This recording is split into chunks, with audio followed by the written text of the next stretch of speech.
No one dared give the eulogy at my grandmother's funeral. My grandmother, Margaret Hawthorne, the woman who could make a room freeze with a single glare. So, against all odds, I stood up. What I said wasn't the truth. It was a carefully spun story that painted her in the light she never earned. And here's the twist.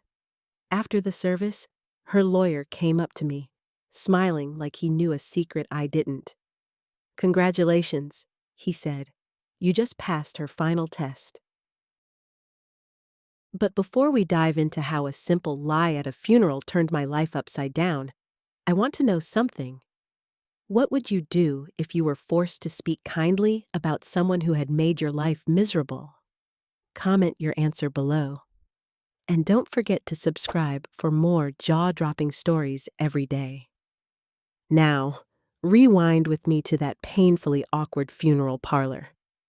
I was sitting in the front row of Willow Creek Funeral Home, watching my family twist and squirm like kids caught sneaking candy from the teacher's desk. We were all there to bury Margaret Hawthorne, but no one wanted to pretend they were sad. Most of the family, if I'm honest, looked secretly relieved. She had been difficult, cruel even, and she knew exactly how to use her wealth and sharp tongue as weapons. I'm 28, a high school English teacher, and I'd always been the forgotten granddaughter. While my cousins jockeyed for Margaret's attention, and more importantly, her money, I kept my distance. Not because I was above the drama, but because I learned early that getting close to her meant risking your heart. Here's the kicker. Margaret wasn't cruel by accident. She was methodical. She dangled the promise of inheritance like a carrot, making her family perform like gladiators at every gathering. I opted out of that spectacle. I visited her massive house on Hawthorne Lane, maybe once every few months, listening as she vented about the family, the neighbors, the world. And yet somehow, she noticed me. Once, she said, "You're the only one who doesn't want anything from me."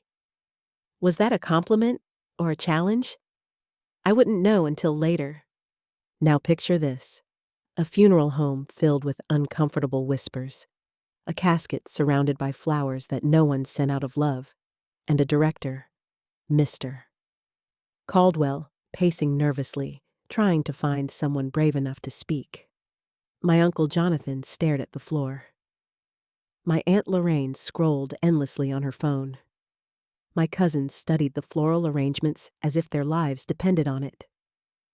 Anyone? Here's the question I want you to keep in mind as we move forward. What would you say if faced with your family's most unlovable member in their final moments? Keep that thought in your head as we see what happened next. Because what I did surprised everyone, even me. She was a very strong woman, my Uncle Thomas offered weakly, his voice barely carrying. "Strong-willed," my Aunt Eleanor corrected, and even that sounded like generosity. The funeral director, Mr. Caldwell, glanced around the room, panic rising in his eyes. In his 30 years of guiding families through funerals, he'd probably never encountered a crowd so unwilling to say a single kind word about the deceased. And that's when I stood up. "I'll do it," I said, my voice cutting through the tension like a bell in a quiet church. Every head turned toward me. Uncle Thomas's eyebrows shot up in surprise, and my cousin Dylan looked genuinely concerned, as if I were about to unravel in front of everyone. "Naomi," Aunt Eleanor whispered, "you don't have to." "It's fine," I said, stepping toward the podium. "Someone should say something." As I positioned myself behind the lectern, staring out at the small, stiff congregation gathered to bury Margaret Hawthorne, I realized something. I had absolutely no idea what I was about to say. I couldn't tell the truth, that she had been bitter, manipulative, a woman who had made so many of our lives difficult. But I also couldn't remain silent. So I did something I had never done before. I lied, thoroughly, completely, and with absolute conviction. Margaret Hawthorne was a woman who taught me that love comes in many forms, I began, improvising as I spoke. I caught my cousin Emily's eyes widen in surprise. Love from Grandma Margaret? Impossible. When I was young, she would invite me into her kitchen on Sunday afternoons. She'd teach me how to bake her famous apple pie, the one with a secret ingredient she never wrote down. Of course, none of that was true. Margaret had never touched a rolling pin in my presence, and I was fairly certain she considered the kitchen a forbidden zone for grandchildren. She had told me stories of growing up during the Great Depression, about her family helping neighbors in need. All so false. She had grown up wealthy and rarely displayed generosity. I pressed on, painting an image of her that the world wanted to believe. She taught me that true strength isn't about being the loudest voice in the room, I said, locking eyes with Uncle Thomas, who had spent decades trying to rise above her criticisms. It's about being someone others can rely on when everything falls apart. Something remarkable happened. As I spoke, the congregation began to shift. Heads nodded. Elderly neighbors dabbed at tears. Even my family seemed moved by this fictional Margaret. In my lies, she had discovered a version of herself that could inspire, not terrify. She would push you, yes, but only because she believed you could achieve more than you thought possible. I continued, perhaps the greatest lie of all. Margaret's pushing had always felt like warfare, not encouragement. And yet, in that moment, I wrapped those words around the truth I wanted them to hear. That kindness, not wealth, was the currency that mattered, and that the richest people were those who made others feel valued. Looking out at the faces before me, I could see it taking hold. Margaret wasn't always easy to understand, I said. She had high standards and didn't suffer fools gladly. But beneath that tough exterior, there was a woman who cared deeply about her family and community. I paused, glancing down at the casket where she lay, probably rolling her eyes at the saintly portrait I was painting of her. She taught me, I concluded, that the people hardest to love are often the ones who need it the most, and that true character isn't revealed by how we treat those who can reward us, but by how we treat those who cannot. The applause hit me like a wave. My Aunt Eleanor was crying. Dylan nodded solemnly. Even Mr. Caldwell let out a relieved sigh. As I returned to my seat, I felt a mixture of guilt and satisfaction. I had lied, through and through, but in that lie, I had given Margaret something she had rarely offered anyone: dignity. The next morning, I arrived at Hawthorne and Associates right at 10 o'clock, my mind racing with questions I didn't yet have answers for. The law office looked exactly like you'd imagine for someone handling the estates of the wealthy. Gleaming mahogany furniture, shelves lined with leather-bound tomes, and an almost tangible aura of quiet, expensive authority. Miss Hawthorne himself appeared, a tall man in his 60s with silver hair and the kind of presence that made you feel slightly out of place in your own skin. He gestured for me to sit in one of the leather chairs facing his massive desk. "Mr. Walsh?" he began, his tone calm but deliberate. "I have some rather unusual news for you." "Okay," I said cautiously, bracing myself for anything. "Your grandmother has left you her entire estate." I froze. My mouth opened, then closed. "I'm sorry, what?" "Her entire estate, the house, the investments, the bank accounts, all of it." Mr. Hawthorne's words hit me like a physical force, and for a moment I felt the air vanish from the room. $2 million, he said. "That's impossible," I muttered. She barely tolerated me. My Uncle Thomas, my Aunt Eleanor, they were the ones who always competed for her attention. She was very aware of that. Miss Hawthorne interrupted, leaning back slightly, his expression growing serious. In fact, she was counting on it. I blinked. I don't understand. Your grandmother was a very complicated woman, Mr. Walsh. For the last 20 years of her life, she was conducting what she called character tests on her family members. Character tests. I could feel my pulse quicken. Character tests? Yes. She wanted to see who would show her basic human decency, who would treat her with kindness, even when there was nothing in it for them, who would visit her, spend time with her, listen to her complaints, and offer compassion without expecting a reward. I thought back to all those awkward Sunday afternoons in her formal living room, listening to her criticisms, enduring her barbed comments. I hadn't enjoyed those visits, but I had never expected anything in return. Most of your family, Miss Hawthorne continued, only showed interest when they wanted something: money for a down payment, help with tuition, support for business ventures. They saw her as a bank, not as a person. But I never asked her for anything, I said, feeling a mix of disbelief and guilt. Exactly, Miss Hawthorne smiled. You were the only one who visited regularly without wanting anything.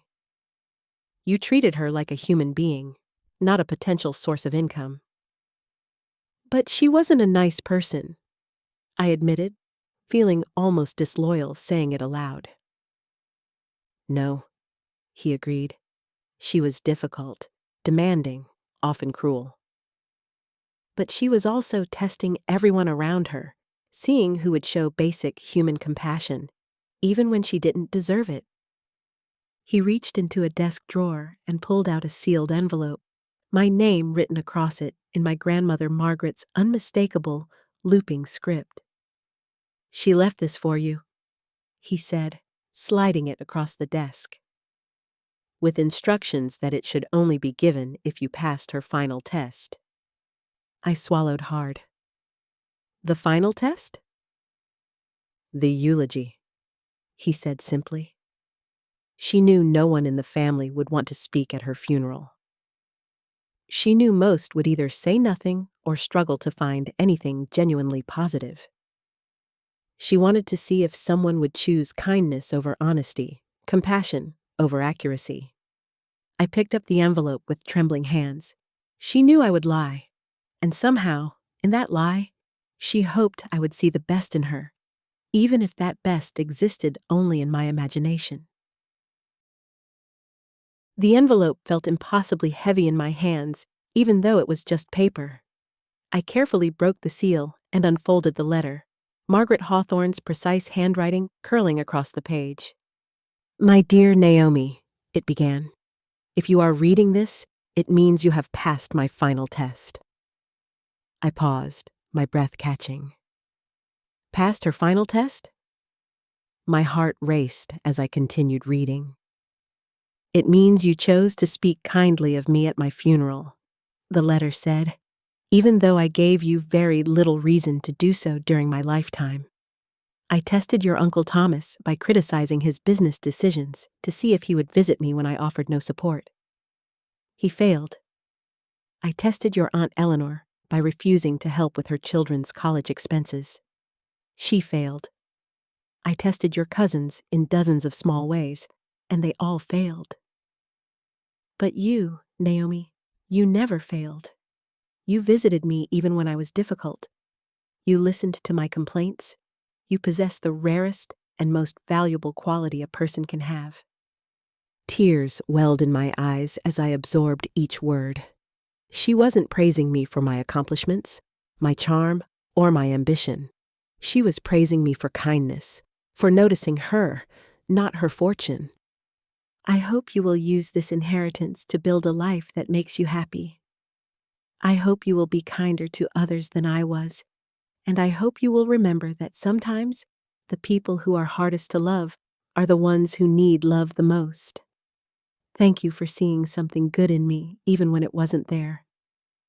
With all my love and respect, your grandmother, Margaret. I read the letter twice, unable to stop the tears from blurring my vision. In that moment, everything clicked. She had been difficult, yes, but she had also been human. Cruel, yes, but testing the world to see who would choose kindness over self-interest. I left Hawthorne and Associates clutching a cashier's check for $2 million, but more importantly, carrying a completely transformed understanding of my grandmother. Over the following weeks, memories of her tests came rushing back. The way she asked the same questions over and over, as if gauging my patience. The subtle jabs at other family members, watching to see if I would join in. The moments of silence, as if she were waiting to see whether I would stay or make an excuse to leave. Margaret had conducted a decades-long experiment in human nature, and I had been her unwitting test subject. The hardest part had been realizing that everyone else had performed elaborate shows of affection whenever it might benefit them financially. How would they react to learning that the granddaughter who never tried to win her favor was the one who had actually passed her final test? I decided to keep the inheritance private, at least for now. I used some of the money to pay off my student loans and buy a modest house, careful not to draw attention to myself. But the most profound discovery was hidden in her bedroom closet, tucked behind a row of formal dresses she rarely wore. A scrapbook. It was filled with things I had never known she had kept. Report cards from my childhood, newspaper clippings of teaching awards I had won, a program from my college graduation that I barely remembered her attending, photographs from family gatherings carefully cut out and pasted with meticulous, handwritten captions. One image stopped me cold. Naomi at Christmas, age 12, leaning in close and actually smiling. I had no memory of the moment, but Margaret had treasured it enough to preserve it in her secret scrapbook. Beneath the photo, in her careful script, she had written, "My dear Naomi, the only one who sees me as a person, not a bank account. I hope someday he understands how much his visits meant to me." I sank to the floor of her closet, surrounded by evidence of a love I had never known existed, and I cried. Not for fear or regret, but for a quiet, unrecognized devotion. A year later, I was still teaching at the same high school, still living quietly on my inheritance, still carrying the lessons Margaret had taught me without either of us realizing it. I had learned that kindness doesn't require a reason, that compassion doesn't need to be earned, and that sometimes the most difficult people are the ones who need love the most. I never told my family about the inheritance. Let them continue thinking Margaret Hawthorne's fortune had gone to charity. And sometimes, when the wind drifts just right through the trees outside my window, I swear I can hear her voice. No longer sharp or critical, but warm, soft, and grateful. Thank you for seeing something good in me, even when it wasn't there. The truth is, that goodness had always been there.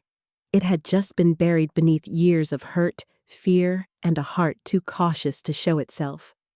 Margaret's greatest gift to me wasn't the $2 million waiting in the bank. It was the understanding that everyone, even the most difficult, seemingly unlovable people, deserved to be seen, to be recognized, to be treated with kindness. Hidden in her quiet, secret ways, she had documented my life with the devotion of someone who truly cared. She had spent her final years hoping someone would look past her defenses, past the lonely, sharp-edged exterior to the human being beneath. And in that hope, she lived on. In every small act of patience I offered to a difficult person, in every moment I chose to see the best in someone who hadn't earned it, in every choice to respond with compassion rather than judgment.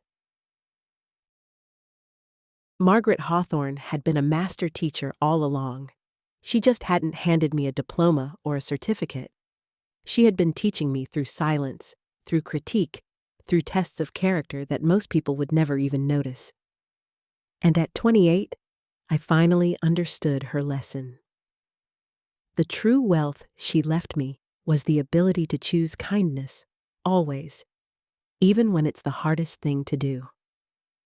In the end, the story isn't about money, inheritance, or family rivalry. It's about recognizing that love and goodness can exist in the most unexpected places, and that sometimes the hardest people teach us the most important lessons. Every act of compassion I now give, every moment of patience I offer, is a tribute to the woman who challenged me, tested me, and ultimately showed me the power of choosing kindness over judgment. That is the inheritance that will last a lifetime. If this story moved you, show your support by hitting that like button, subscribing for more incredible stories every day, and clicking the notification bell so you never miss an upload. Remember, the people who are hardest to love might just have the most to teach us.